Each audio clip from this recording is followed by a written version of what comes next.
Gente, você já ouviu essa frase? Só Jesus Cristo salva. Quem já ouviu essa frase alguma vez na vida? Pois é, mas a igreja disse, só Jesus, mais a religiosidade salva. Espera aí, é só Jesus ou precisa da religiosidade? Eu creio que só Jesus Cristo salva. A religiosidade atrapalha, confunde, faz uma bagunça gigantesca na cabeça das pessoas. E as pessoas, de uma certa forma, se posicionam assim numa espécie de defesa. Você convida a pessoa para vir à igreja, ela diz, não, mas eu sou católico, mas eu não estou perguntando a sua religião, eu estou te convidando para um encontro real com Deus, com Jesus. Ah, mas eu sou espírita, mas eu não estou te perguntando a sua religião. Ah, mas eu sou umbandista, não perguntei sua religião, eu estou te convidando para um encontro real com Jesus, porque pelo menos, é isso que você deve dizer para as pessoas, pelo menos lá na minha igreja, lá na nova igreja, nós somos buscadores da verdade. E quem está buscando a verdade, pode vir pelo caminho que for, se estiver verdadeiramente buscando a verdade, vai dar de cara com Jesus em algum momento. Em algum momento vai dar de cara com Jesus, porque Ele é a verdade. Gente, quando Jesus disse, eu sou o caminho, a verdade e a vida, e ninguém vem ao Pai a não ser por mim, através de mim, o cara que diz um negócio desse só tem duas alternativas, ou ele realmente é Deus, ou é um doido varrido. Então eu acredito na primeira opção, Ele é Deus, e há provas assim, eu sou uma prova disso. Quantos aqui podem dizer, pastor, eu nasci de novo, eu sou uma nova criatura? Gente, as primeiras vezes que eu fui à igreja, convidado pela Denise, que na época não era minha esposa, né?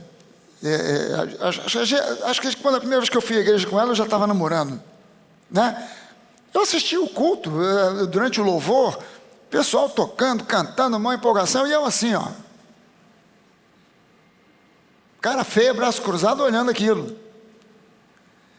E eu me lembro que um dia, no final do período de louvor, quem estava na direção lá, virou e falou para o pessoal assim, olhe para a pessoa que está perto de você e fale para ela, eu te amo no amor de Jesus.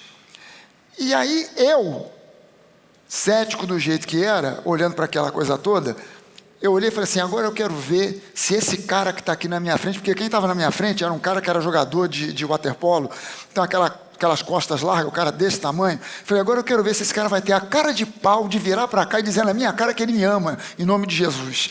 Cara, foi eu falar, o cara virou com um sorriso de orelha a orelha e falou para mim, eu te amo no amor de Jesus. E você sabe que o processo, o novo nascimento não é um processo, mas o processo de chegar até lá, muitas vezes é um processo que vai assim de quebra de paradigmas, de dúvidas que a gente tem em relação a Deus, a igreja, Jesus. E por que a gente desenvolve toda essa gama de dúvidas e conceitos errados a respeito da igreja? Por causa da religiosidade. Justamente por causa da religiosidade. Então a gente desenvolve. Eu, quando fui à igreja evangélica pela primeira vez, eu fui pensando assim, cara, eu acho que a Denise é uma exceção no meio dessa muvuca desses crentes. Porque na minha cabeça, crente é feio, pobre e mora longe. Então, na minha cabeça, a concepção que eu tinha é essa. E pastor só é pastor porque não conseguiu nada melhor na vida. Não conseguiu, não estudou, fez vestibular, não passou. Então, qual é a tábua de salvação dele? É ser pastor. E aí, quando eu cheguei na igreja pela primeira vez, eu vi uma igreja com gente bonita, que morava em Copacabana, Botafogo, Zona Sul, e um pastor... E pastores super cultos. Aquilo já quebrou um paradigma na minha cabeça. Começou a quebrar uma série de paradigmas. Você está entendendo? Eu sei que na Nova nós somos feios, pobres e moramos longe, mas Brincadeira, nós na Nova somos ricos, lindos e moramos nos melhores lugares do Rio de Janeiro. Mas é preciso que a gente entenda que a religiosidade, ela só atrapalha. A religiosidade atrapalha a vida pessoal de uma pessoa que quer encontrar a verdade. Então eu estou pregando essa série aqui, que se intitula Confiar e Descansar, o oposto da religiosidade. O oposto da religiosidade. Então o meu convite para você hoje aqui, nesse encontro de domingo à noite, é: descanse e reine em vida. Descanse e reine em vida. Você foi chamado para reinar em vida. Você não foi chamado para ser manipulado. Você não foi chamado para ser marionete nas mãos de um líder religioso. Você foi chamado para reinar em vida. Romanos, o apóstolo Paulo escrevendo aos Romanos, disse que nós somos chamados para reinar em vida. Não quando chegarmos no céu, não quando passarmos dessa para melhor, mas para reinarmos em vida. É impressionante, gente, como a religiosidade deturpa as coisas. Em muitas igrejas ainda se fala em maldições que podem afetar o povo de Deus. Impressionante isso. Só que existe um lugar onde maldição alguma pode te alcançar. Esse lugar é em Cristo. Em Cristo, maldição alguma pode te alcançar. Você pode levantar uma das suas mãos e dizer isso: eu estou livre de toda e qualquer maldição. Em Cristo, eu estou livre de toda e qualquer maldição. Gálatas 3, 13 e 14 diz assim: Cristo nos resgatou da maldição da lei. A religiosidade é uma herança da lei. Cristo nos resgatou da maldição da lei, fazendo-se Ele próprio maldição em nosso lugar, porque está escrito: maldito todo aquele que for pendurado em madeiro, que é uma citação de Deuteronômio no capítulo 21. E Ele fez isso, versículo 14 diz: para que a bênção de Abraão chegasse aos gentios, ou seja, aos não-judeus, em Jesus Cristo, através de Jesus Cristo, a fim de que nós recebêssemos pela fé o Espírito prometido, o Espírito Santo de Deus. Gente, Deuteronômio no capítulo 28, os versículos 1 e 2, diz o seguinte: se atentamente ouvires a voz do Senhor, teu Deus, tendo cuidado de guardar todos os seus mandamentos que hoje te ordeno, o Senhor teu Deus te exaltará sobre todas as nações da terra. Se ouvires a voz do Senhor teu Deus, virão sobre ti e te alcançarão todas essas bênçãos. Daqui para frente, do versículo 3, eu li os versículos 1 e 2, do versículo 3 até o versículo 13, é a descrição das bênçãos que viriam sobre as pessoas que obedecessem a lei, aos 613 mandamentos da lei. Aí ele descreve: você vai ser bendito ao entrar, bendito ao sair, bendito no campo, bendito na cidade, bendito o fruto das tuas colheitas e tal. Mas no versículo 14, ele começa a mudar o tom, e no versículo 15, ele diz o seguinte: será, porém, que se você não der ouvidos à voz do Senhor teu Deus, não cuidando em cumprir todos os 613 mandamentos e os seus estatutos que hoje te ordeno, então virão todas estas maldições sobre ti e te alcançarão. Não vai adiantar você correr, te alcançarão. E do versículo 16 ao 68, estão enumeradas as maldições, são 52 versículos. É muita maldição, gente. Não é pouca, não, é muita maldição. Mas é importante notar que, de acordo com Gálatas, com a epístola de Paulo aos Gálatas, nós que somos o povo da nova aliança, e quem é povo da nova aliança aqui, diga aleluia. Nós que somos povo da nova aliança, nós fomos redimidos, fomos resgatados, fomos libertos da maldição. Não apenas das maldições hereditárias, mas de todo e qualquer tipo de maldição. Porque quando você lê Deuteronômio 28, você vai ver que ali estão incluídos todos os tipos de maldição. Agora, nós não fomos resgatados nem redimidos das bênçãos. Então todas as bênçãos que você lê, mesmo no Antigo Testamento, mesmo em Deuteronômio 28, todas aquelas bênçãos te pertencem. E essas bênçãos sofreram, depois da cruz, elas sofreram um upgrade. E Hebreus diz para nós que nós estamos hoje debaixo de uma aliança que é superior, baseada em promessas superiores. Então nós hoje não há possibilidade de nenhum de nós aqui sermos amaldiçoados, porque quem está debaixo de maldição é amaldiçoado. Nós somos abençoados. Você pode levantar as suas duas mãos, não apenas uma, e dizer: graças a Deus, eu sou um abençoado. Aleluia, amém. Agora a gente precisa aprender a reconhecer as maldições, porque em muitos círculos hoje se fala das maldições como se fossem verdadeiras bênçãos. Então é comum você ouvir frases do tipo: Deus te deu essa doença, Deus te deu essa falência, esse fracasso, para que você aprenda uma lição e se aproxime mais dele. Para que você dizia que não tinha tempo para orar, mas agora no leito de enfermidade, você terá tempo à vontade para orar. E as pessoas falam disso como se fosse algo que Deus fez, e ainda dizem: e Ele fez isso para que Ele seja glorificado. Aonde é que Deus é glorificado com falência, com enfermidade, com pobreza, com miséria, com fracasso? O nosso Deus é um Deus de vitórias, não de fracasso. Deus é glorificado quando a gente é curado. Deus é glorificado quando a gente é bem sucedido. Deus é glorificado quando nós somos curados, não quando a gente fica doente. Mas o texto de Deuteronômio fala sobre todo tipo de doença, fala sobre maldições no casamento, ele fala sobre maldições na área financeira, na família, é maldição para tudo quanto é lado. Mas de acordo com o texto de Gálatas que nós lemos aqui, em Cristo nós fomos redimidos de toda e qualquer tipo de maldição.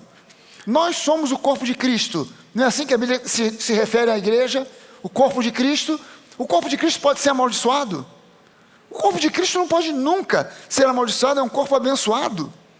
Veja só o seguinte, no livro de Gênesis, no capítulo 8, no versículo 4, é o versículo que fala sobre o fim do dilúvio.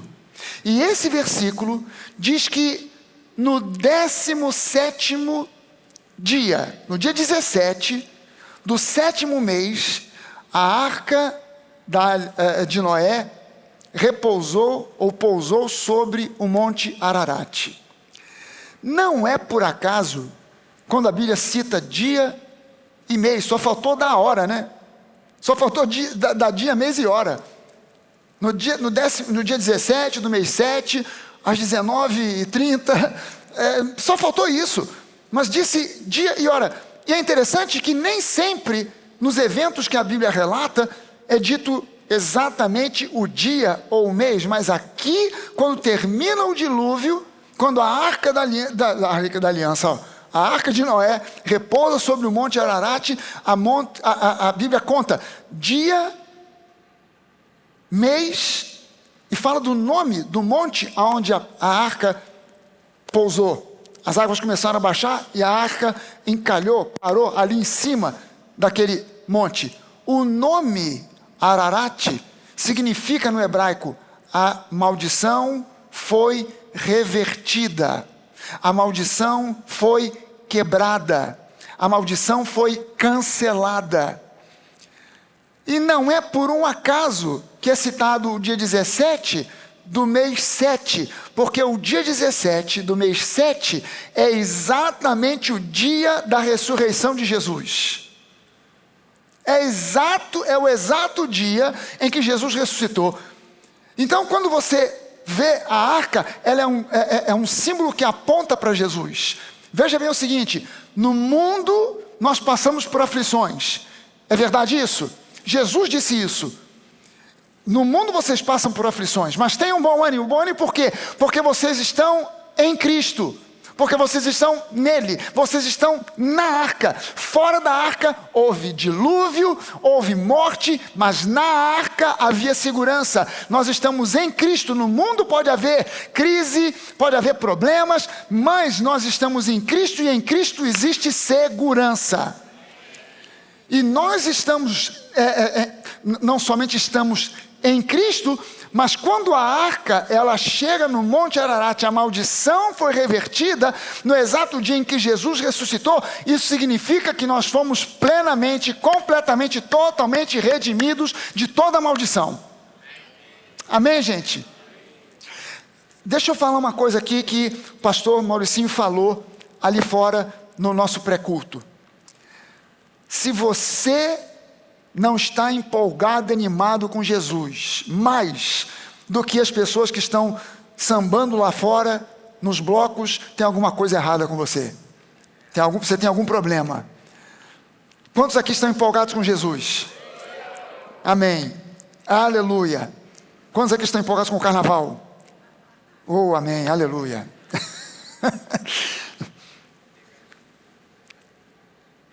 Provérbios 26, no versículo 2, eu vou levar para você essa versão aqui que é a NVI, diz assim: como o pardal que voa em fuga, e a andorinha que esvoaça veloz, assim a maldição sem motivo justo não pega. Pergunta: o que o pardal e a andorinha tem a ver com a questão da maldição? Olha a comparação que o escritor aqui de Provérbios faz. O pardal voa em fuga. Obviamente que tem uma ave maior, um predador indo atrás dele. Então ele voa em fuga.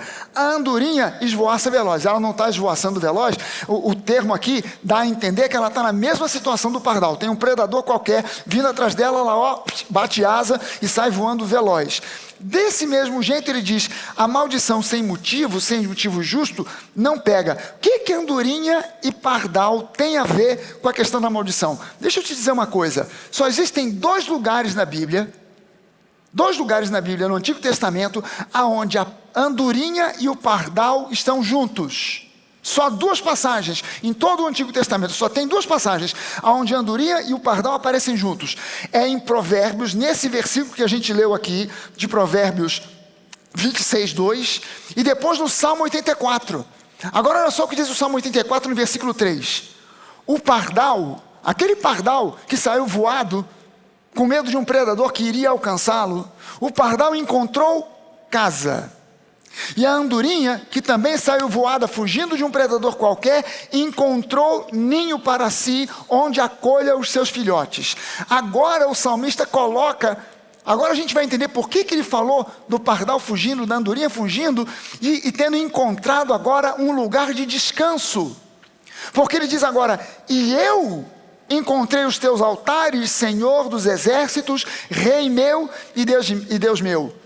Pardal encontrou casa, andorinha encontrou descanso, encontrou ninho. Esses lugares, casa, ninho, nos dá a ideia de um local de descanso. Nos dá a ideia de um local de descanso. Quantos aqui já disseram alguma vez, em algum dia, final do dia de trabalho, você está no seu carro, ou você está no meio de transporte, está no metrô, está no BRT, está em algum meio de transporte, e você está pensando: eu estou louco para chegar logo em casa. Quem é que já pensou isso hoje? Eu estou louco para chegar em casa, tomar meu banho, comer uma comidinha, ver a minha novela. Não sei se alguém ainda vê novela. Eu sempre fui noveleiro, gente, mas vou te contar uma coisa, está difícil. Ou novela ruim para passar, meu Deus do céu, só coisa ruim. Cada besteirada que tem, que eu vou te dizer uma coisa. Antigamente a gente podia ver novela com o filho do lado. Hoje em dia você tem que pegar as crianças e tirar as crianças da sala, porque é pior do que filme de pornografia. Vou te contar, coisa ruim, misericórdia. Você quer ver alguma coisa, você quer ligar a net para ver uma série, alguma coisa. Por quê? Porque casa é lugar de descanso. Casa é lugar de repouso, casa é lugar, deveria ser pelo menos, lugar de paz, não lugar de confusão. E ele está dizendo, a andorinha encontrou lá o seu ninho, o pardal encontrou casa, e eu, o que eu encontrei? Eu encontrei os teus altares, Reis meu e Deus meu. Deixa eu ler para você essa versão do Salmo 84 na Bíblia Judaica Completa. A versão da Bíblia Judaica Completa diz assim: assim como o pardal descobre uma morada para si, e a andorinha um ninho onde deixa os seus filhotes, assim é o meu lugar de descanso. Assim é o meu lugar de descanso em teus altares, Adonai Tzavaot, meu rei e Deus meu. Aqui, na versão judaica completa, ele disse, eu encontrei esse lugar de descanso para mim. Eu encontrei esse lugar de paz e descanso, os teus altares. Você reparou uma coisa? Ele não falou o teu altar. Ele disse, eu encontrei os teus altares. No plural, isso nos remete ao tabernáculo de Moisés, porque no tabernáculo de Moisés havia 2 altares. Deixa eu mostrar o primeiro deles para você. O primeiro deles era isso aqui é uma réplica do tabernáculo de Moisés, que existe numa localidade chamada Timna, no Timna Park, em Israel. É um lugar que a gente, todas as vezes que a gente vai em caravana para Israel, a gente leva a galera lá para conhecer. É uma reprodução dentro do melhor que se pôde fazer, analisando, estudando as medidas, os materiais, etc. e tal. É claro que aqui não tem prata nem ouro, né? Tem coisas prateadas e douradas, mas não tem prata nem ouro, que é para evitar de alguém ir lá e levar o tabernáculo para casa. Então, mas é uma réplica dentro das medidas, o mais real possível. E aqui a primeira coisa, quando você entra, a entrada do tabernáculo é por esse lado aqui. Quando você entra, a primeira coisa que você encontra é essa espécie de caixa, que é o altar do sacrifício. O altar aonde, quando alguém levava lá boi, ovelha, um animal qualquer para ser sacrificado, o animal era sacrificado ali ao lado desse altar, e depois, dependendo do tipo do animal, uma parte ou o animal inteiro era lançado, porque ali dentro havia fogo constante. Esse é o altar do sacrifício. Esse altar, ele representa, ou ele aponta, ele simboliza a cruz de Cristo, que foi o sacrifício perfeito. Ali o fogo do juízo de Deus veio sobre Jesus. Esse primeiro altar, ele diz, eu encontrei os teus altares. O primeiro deles, o altar do sacrifício. O segundo altar é o altar que havia dentro da tenda, dentro do tabernáculo, que é esse altar de queima de incenso. Ali havia incenso queimando constantemente. Incenso queimando na Bíblia normalmente simboliza as orações dos santos subindo aos ouvidos de Deus, subindo a Deus. Mas aqui, esse altar de queima de incenso representa a intercessão de Jesus por nós hoje, ao lado de Deus Pai. Você sabe que exatamente agora, right now, Jesus está intercedendo por você junto do Pai? E ele não precisa citar o nome de cada um. Ele não precisa, porque se você ficar pensando, mas é tanta gente, pastor, como é que ele vai citar o nome de cada um? Ou ele está olhando e dizendo, não, peraí, agora o Duda não está precisando de intercessão não. Quem está precisando de intercessão é o fulano que está lá, não sei aonde. Então, Duda, espera um pouquinho, deixa eu... Não, agora não é hora de interceder pela Denise, pela pastora Denise, porque ela agora não está precisando. Quem está precisando mais é o Zé das Couves lá. Não. Jesus, sem dar uma palavra, a mera presença de Jesus já é a intercessão por nós, por mim e por você. E exatamente agora, Jesus está intercedendo por mim e por você diante do Pai. Então, esse altar que queimava incenso 24 horas é o segundo altar. Quando você olha para esses 2 altares, o primeiro representa a cruz, o segundo representa a intercessão de Jesus por nós. O primeiro altar te fez santo, te fez justo. É o altar da salvação, é a cruz de Cristo. Mas o segundo altar é o que te mantém justo, é o que te mantém santo, é o que te mantém salvo. Você foi salvo na cruz, mas é mantido na salvação pela intercessão que Jesus faz por você 24 horas por dia, todos os dias, até a sua segunda vinda. Alguém se alegra por isso aqui? Jesus, ele exatamente agora, há uma imagem que as pessoas têm. As pessoas interpretam o livro de Jó de um jeito todo troncho, todo errado, em geral. Então as pessoas pensam que assim como o diabo foi lançar acusação contra Jó diante de Deus, que hoje Deus recebe Satanás lá no céu, ele vai até lá para falar mal de mim e de você, como ele fez com relação a Jó. Mas é preciso que a gente entenda, é por isso que a Bíblia é um livro que você precisa olhar como um quebra-cabeça, onde peças vão se encaixando para formar um quadro que tem um todo. Quando você vai aos evangelhos, você chega na parte da ressurreição de Jesus, a primeira pessoa que viu o sepulcro vazio foi Maria Madalena. Ela vai avisar a Pedro, aos discípulos. Pedro e João vêm correndo, eles chegam lá, olham, veem o sepulcro vazio e voltam para avisar os outros discípulos que ficaram. E Maria Madalena fica sozinha. E ela começa a chorar, porque ela pensa que roubaram o corpo de Jesus. Ela não atinou que Jesus tinha ressuscitado. Então ela pensa que, que o corpo de Jesus foi roubado. Ela começa a chorar, mas Jesus está ali. E quando ela olha para Jesus e vê Jesus de uma forma diferente. Ela não identifica Jesus. Ela vê Jesus de chapéu de palha, macacão, uma enxada na mão, uma pá na outra. Não é que ela tenha visto Jesus assim de chapéu de palha, mas ela pensou que era o jardineiro. E ela pensando que é o jardineiro, ela faz uma pergunta: ô seu jardineiro, o senhor não viu quem foi que pegou o corpo aqui do meu Senhor Jesus? E quando Jesus começa a falar com ela, ela identifica, de repente, que a ficha cai, que é Jesus. E ela, numa atitude impulsiva, ela corre para abraçar Jesus, e Jesus para e diz: para, não me toque, porque eu ainda não fui ao Pai, mas vá até os meus discípulos, avise a eles que eu ressuscitei, mas eu vou ali e já volto já.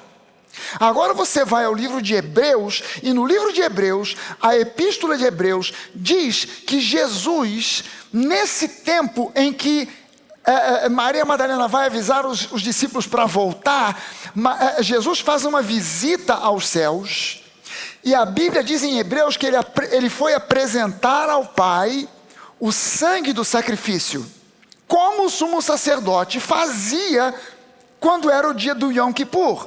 No dia do Yom Kippur, o sumo sacerdote sacrificava um bode, e com o sangue daquele bode, ele primeiro sacrificava uma ovelha por ele, depois ele sacrificava aquele bode pelo povo, e o sangue daquele bode ele levava para dentro do Santo dos Santos, e numa pequena bacia, e aspergia aquele sangue sobre a Arca da Aliança, em cima da Arca da Aliança. E agora a Bíblia diz que Jesus se apresentou nos céus, no livro de Hebreus, que ele se apresentou nos céus, levando o sangue do sacrifício, e diz que ele aspergiu as coisas celestiais com o seu sangue.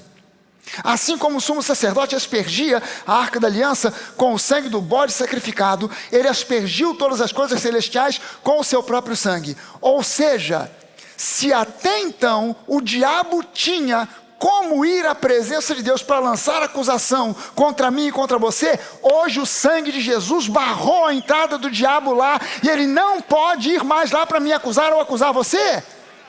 E ele hoje, ele está debaixo dos nossos pés, não lá acusando disso ou daquilo. Como ele é Ha-Satan, o nome hebraico de Satanás é Ha-Satan. Ha-Satan é o Satan, acusador, ou acusador. Mas ele não tem mais como ir até o trono, que era até Jesus ir lá com o sangue do sacrifício. Aquele era o trono do juízo de Deus. Quando Jesus asperge as coisas celestiais com o seu sangue, aquele trono agora é o trono da graça.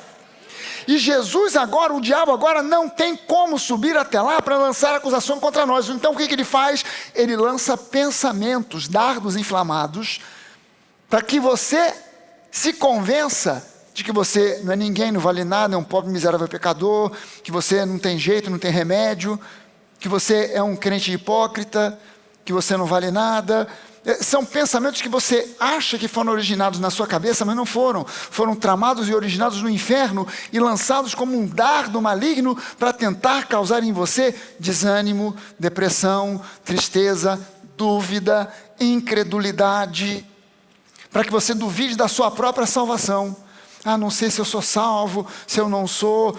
Quando você começa a ter esse tipo de pensamento, pensamento de menos-valia, pensamentos de acusação, de condenação por aquilo que você até mesmo realmente fez no verão passado, o diabo sabe o que você fez no verão passado.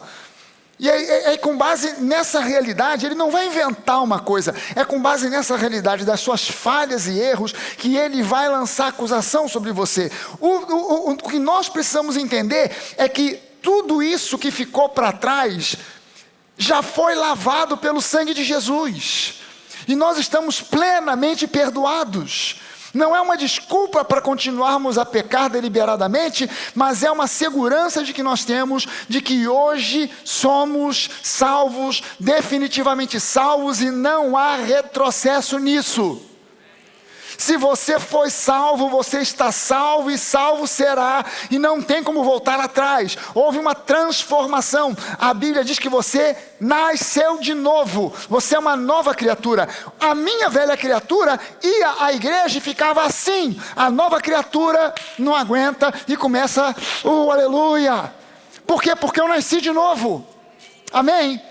Então, quando eu chego na presença de Deus, não é a mesma coisa quando eu era uma velha criatura e chegava na mesma presença do mesmo Deus. Havia uma resistência, mas essa resistência foi quebrada pelo amor de Deus, pelo Espírito de Deus. Eu nasci de novo, você nasceu de novo, e esse processo é chamado na Bíblia de metamorfose. Metamorfose, todo mundo já estudou isso em algum ano da série escolar. Você estudou sobre metamorfose, você ouviu falar sobre metamorfose, e o exemplo maior é a lagarta que vira uma borboleta. Todo mundo pode ver. Se você encontrar uma lagarta, você pode adotar a lagarta, levá-la para casa, botá-la num vidro, cuidar dela, dar umas folhinhas para ela comer. Em algum momento você vai ver essa lagarta, de lagarta virar borboleta. Isso é possível de fazer, mas pegue uma borboleta, guarde numa caixinha de vidro, fique esperando ela voltar a ser lagarta. Sabe quando vai acontecer isso? Nunca. A lagarta vira borboleta, borboleta não volta a ser lagarta. Não tem como. Você nasceu de novo? Então você é salvo. Não tem mais jeito. Você vai para o céu querendo ou não. Tem mais remédio. Você agora está salvo. Jesus colou contigo e já era. Não tem mais volta.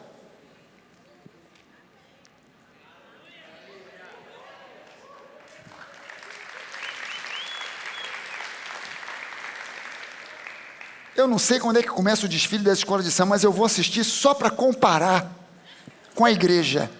Eu fiquei impactado com isso que o meu filho falou. Como é que a religiosidade faz as pessoas ficarem travadas em relação àquilo que Deus já fez na nossa vida? Gente, a sua justificação diante de Deus não está nas suas qualidades, nas suas obras, na religiosidade, na sua capacidade de orar, ou de interpretar a Bíblia, ou qualquer outro mérito. A sua justiça está no céu. A sua justiça tem nome, é uma pessoa, Jesus. Segundo Ele nós somos nesse mundo. Então, se você é um pobre miserável pecador, Jesus é um pobre miserável pecador, porque segundo Ele nós somos. Não, a coisa não é segundo eu sou, Ele é segundo Ele nós somos. Então, se Ele não é pecador, eu também não sou. Se Ele é santo, eu sou santo. Se Ele é justo, eu sou justo, porque segundo Ele nós somos. Aleluia, amém. Se nós fomos redimidos de toda a maldição, é possível que a maldição volte a prevalecer na nossa vida? Será que isso é possível? Vamos lembrar aqui de Gálatas 3, 13 e 14, onde o escritor aos Gálatas diz que a maldição foi levada por Jesus, porque maldito é todo aquele que for pendurado em madeiro, para que a bênção de Abraão chegasse até nós. Então olha só, se Jesus tivesse morrido no jardim do Getsêmani, a obra da nossa redenção estaria incompleta, nós ainda não seríamos salvos, e ainda teríamos maldição sobre a nossa vida. Se Jesus tivesse morrido durante a flagelação, a obra estaria incompleta, nós ainda estaríamos debaixo de maldição. Mas a obra foi plenamente completa. Agora, o problema é que tem muita gente que lê o versículo 13 de Gálatas 3 de um modo esquisito. A gente lê assim: Cristo nos resgatou da maldição da lei, fazendo-se Ele próprio maldição em nosso lugar, porque está escrito: maldito todo aquele que for pendurado em madeiro. Só que tem gente que, em vez de botar ponto nisso aqui, bota uma vírgula. E na sua cabeça a pessoa completa o versículo dizendo: mas isso só vale se nós formos obedientes e guardarmos a lei. A pessoa lá acrescenta, a religiosidade acrescenta essa história, esse rabicho aí. Não, nós somos libertos da maldição, mas isso aí só se torna real se nós formos obedientes. Wait a minute. Espera aí um minuto. Aonde é que a Bíblia diz algo parecido com isso?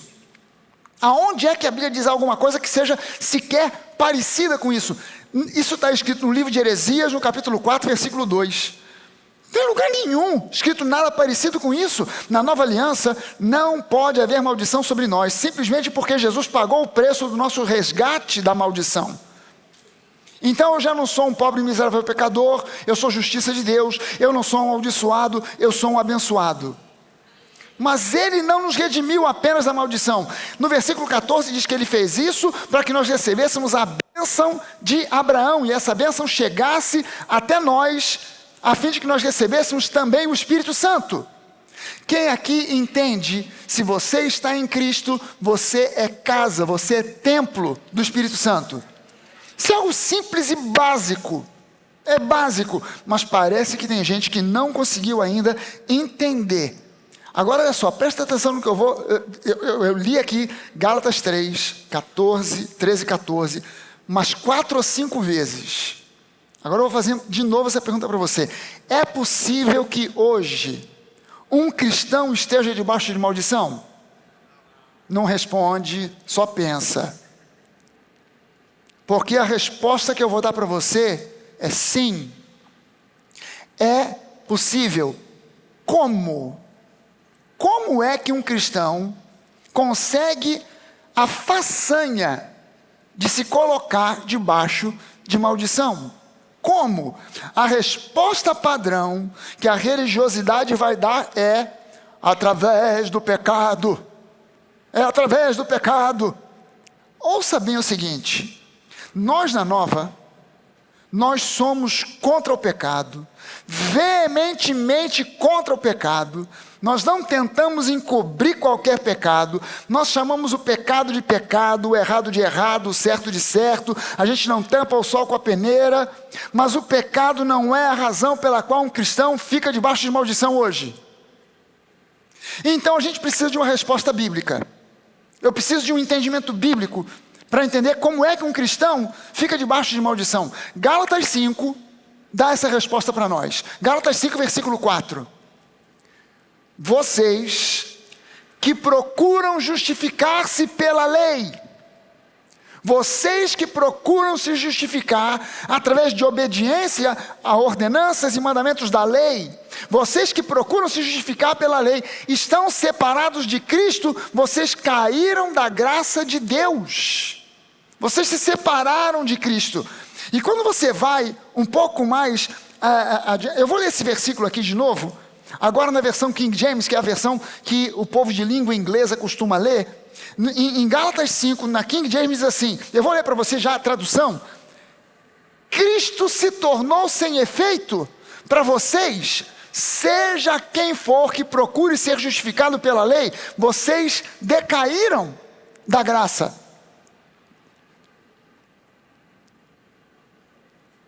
Eu vou mostrar para você aqui um outro versículo que mostra para a gente simplesmente o seguinte, que é possível então, isso aqui já começa mostrando para nós, que alguém que esteja na igreja e até tenha títulos de diácono, pastor, bispo ou qualquer outra coisa, pode ser um líder, e não está na prática de qualquer pecado, e ainda assim estar debaixo de algum tipo de maldição? Sim, qual? A maldição do legalismo, que é o que a lei acaba gerando, o legalismo. Alguém pode fazer a pergunta, pastor, mas ao tentar guardar a lei, a pessoa não está tentando agradar a Deus? Sim, está, mas está tentando do jeito errado. Agora você imagina, pensa numa coisa que você detesta, pensa assim, eu vou te dar um presente, mas não vou te perguntar nada, vou comprar por minha conta, e dei o azar de comprar justamente aquilo, não é algo que você não gosta não, um troço que você detesta. Pensa numa coisa que você detesta, pensa aí.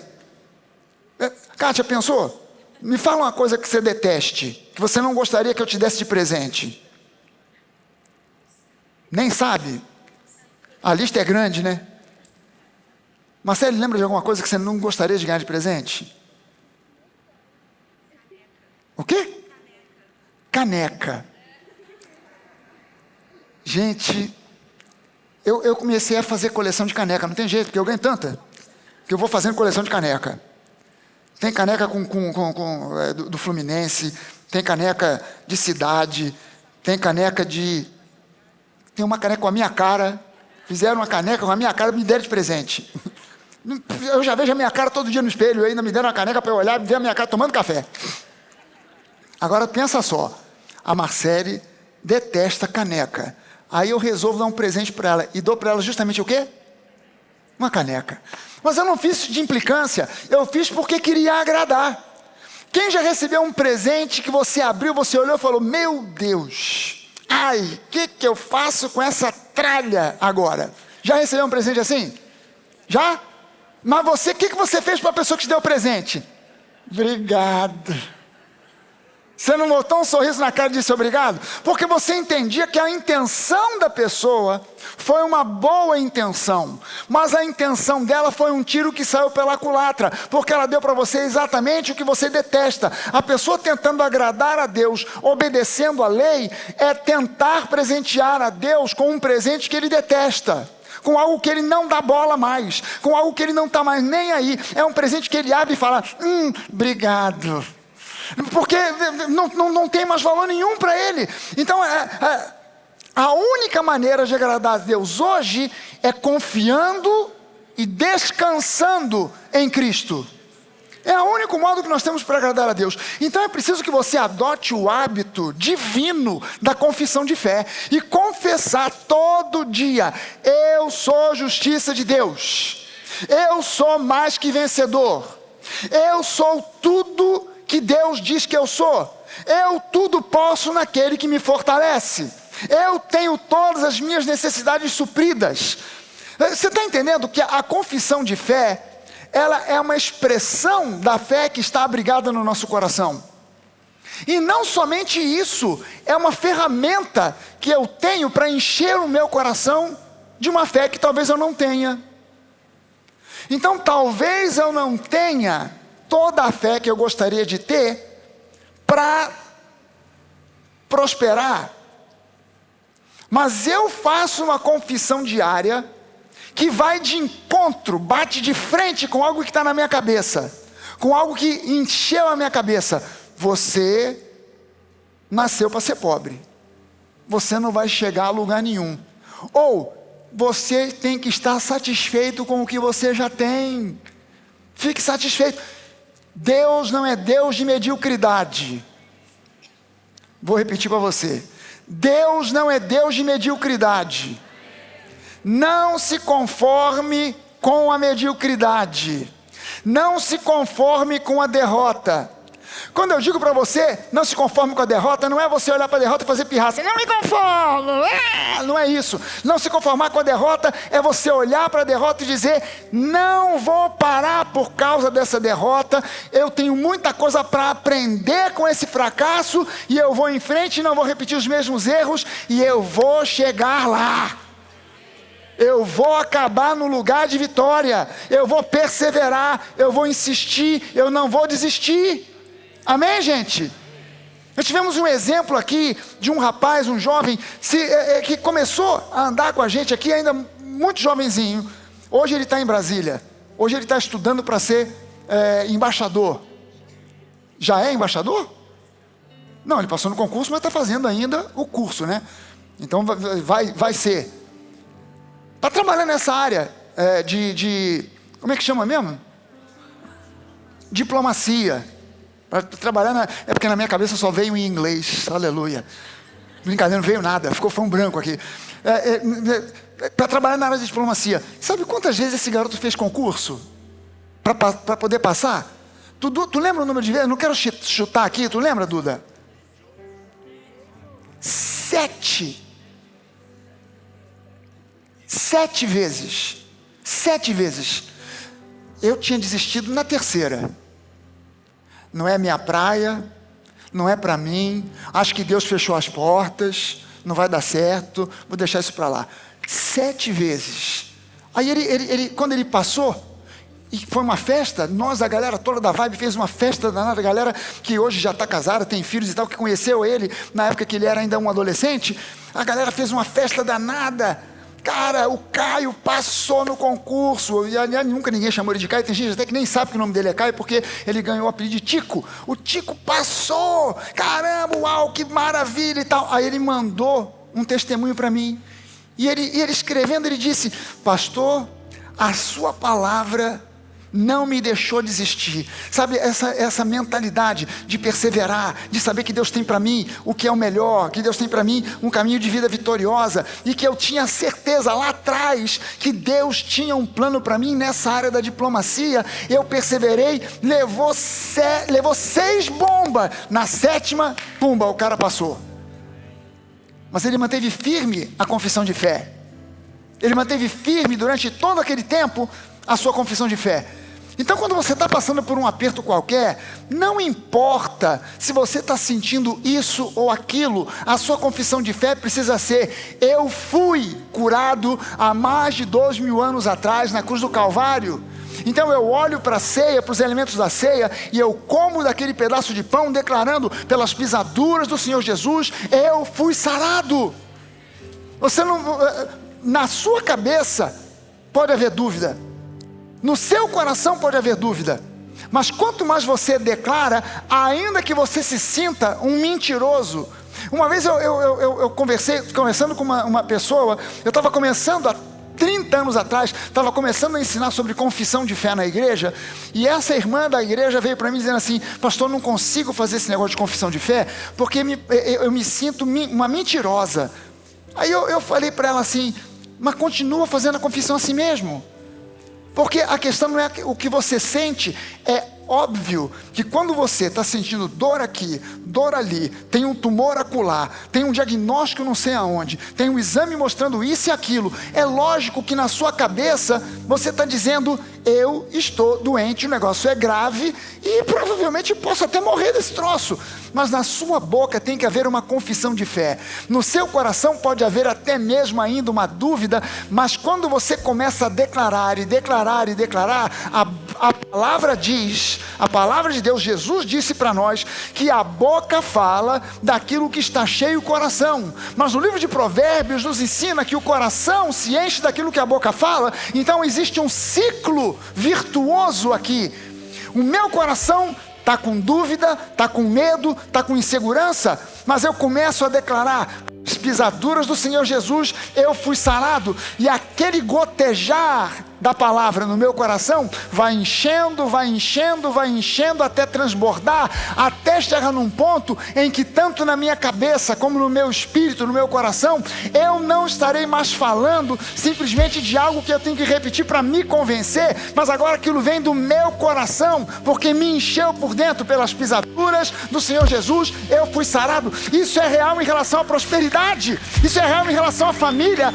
Eu sou membro de uma família abençoada, eu sou próspero. Você está duro feito um coco, você está olhando para o seu para o internet banking. Gente, esse negócio de internet banking é uma perturbação danada, porque antigamente você tinha que ir no banco para ver o extrato, agora você a cada 5 minutos olha no extrato para ver se pingou alguma grana.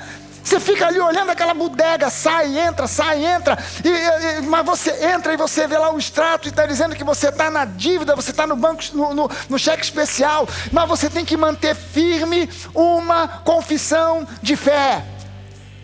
O Senhor Jesus já me fez próspero. No Antigo Testamento, gente, Davi, que não era um homem da Nova Aliança, mas que foi um profeta da Nova Aliança, em um dos salmos ele diz: celebrem comigo todos aqueles que se alegram na minha justiça, e louvem comigo ao Senhor, que tem prazer na prosperidade do seu servo. Uau, se Deus tem prazer na prosperidade de um servo, não terá prazer na prosperidade de um filho? Quem aqui é filho? Então é preciso que a gente olhe e mantenha firme uma confissão de fé. Deus tem prazer na minha prosperidade, eu não vou ficar no atraso, eu não vou ficar prostrado na mediocridade, mas eu vou avançar, porque Deus é comigo, Deus é bom. Aleluia! Barreira, dificuldade vai acontecer sempre, sempre. Mas lembre-se, há uma promessa dizendo que o Senhor abençoará o trabalho das suas mãos. A gente, quando fala de prosperidade, tem esses caras críticos da palavra da fé, que esses pastores da prosperidade, do evangelho da prosperidade. Não existe evangelho da prosperidade. O que existe é prosperidade bíblica. E é preciso que eles entendam que quando nós falamos de prosperidade, nós não estamos falando de uma mágica, de uma nuvenzinha que vem sobre a sua cabeça e te acompanha, e dessa nuvem chove euro, dólar, nota de R$200. Isso não existe. O que existe é: Deus abençoará o trabalho das suas mãos. Deus abençoará. O apóstolo Paulo no Novo Testamento ele diz: olha, quem não trabalha também não coma. Havia uma mentalidade em certas pessoas na igreja de Tessalônica, quando Paulo começou a pregar sobre a segunda vinda de Jesus, eles pensavam que Jesus ia voltar na semana seguinte, ou no mês seguinte, no máximo no mês seguinte. Então eles começaram a abandonar o trabalho. Não preciso mais trabalhar, não vou trabalhar, eu vou viver às custas da igreja. E aí Paulo, escrevendo para a igreja, ele diz: olha, quem não trabalha também não coma. Você não quer trabalhar? Não tem problema nenhum, mas dá o seu jeito, não vai correr para a igreja, porque quem não trabalha também não coma. Agora, creia, Deus vai abençoar o trabalho das suas mãos. Pastor, mas o tipo de trabalho que eu faço, ninguém fica rico com isso. Pois é, ninguém, mas eu não sou ninguém. Você não é ninguém, você é alguém. Então Deus, ele pode te abençoar, não importa o tipo de trabalho que você tenha, seja um tipo de trabalho online, seja um tipo de trabalho presencial, não importa o que, eu já vi Deus fazer gente prosperar vendendo amendoim no trem da Central do Brasil. Então não vem para mim com conversa de que, mas eu não tenho diplomas, eu não tenho pós-graduação. Cara, que bom, se você correr atrás, corra atrás, seja um estudioso, vai estudar, vai fazer curso. Hoje tem curso para tudo quanto é lado, de tudo que você quiser. Pastor, mas eu sou manicure. Tem curso até na internet para fazer unha, sei lá de quê, de silicone, de plástico, de aço. Não sei o que você quer fazer com a unha, mas eu sei que tem unha para todo quanto é tipo de gosto lá. Vai fazer curso. Aqui na Nova tem curso, o SOS tem curso para cortar cabelo, para fazer unha, ser eletricista, para instalar ar-condicionado, para uma montoeira de coisa. Você não sabe o que fazer? Vou te dizer uma coisa: o que não falta nesse país é vaga de emprego. O que está faltando é gente qualificada para ocupar a vaga. Então estuda e você vai. Só existem duas maneiras que o mundo conhece. Pergunte-se para qualquer pessoa, qualquer estudante de economia, para qualquer pessoa que entenda um pouquinho de sociedade e de economia, quais são as duas maneiras que o mundo reconhece como as alavancas que são capazes de fazer uma pessoa ascender socialmente. Só tem duas. Só existem duas maneiras de alguém ascender socialmente: trabalho e estudo. Trabalho sério e estudo. Fora disso, não vai ser numa esteira, não vai ser numa rede que você vai prosperar. Então é preciso que a gente entenda: Deus, Ele nos qualifica para sermos abençoados com o trabalho das nossas mãos. E Deus quer que você prospere. Não fique agora pensando: mas tem esse impedimento, é o pecado, é a maldição. Livre a sua mente da mentalidade da religiosidade. Fixe em Cristo. E Ele já fez de você uma pessoa próspera. Ele já deu a você tudo o que você necessita. Amém? Deixa eu terminar aqui só te mostrando uma coisa importante. Capítulo 27 de Deuteronômio. O povo de Israel ainda estava no deserto. Aí Deus fala com Moisés e diz: Moisés, instrui o povo dizendo o seguinte: quando vocês entrarem na terra de Canaã, primeira providência que vocês vão tomar, vocês vão até um vale, e vocês vão ter de um lado um monte chamado Gerizim, que a gente muitas vezes lê como Monte Gerizim, Monte Gerizim, e um Monte Ebal. Você vai pegar metade do povo, vai botar no Monte Gerizim, a outra metade você vai botar no Monte Ebal, e os levitas vão proclamar bênçãos e maldições. O povo do lado do Monte Ebal vai proclamar as maldições.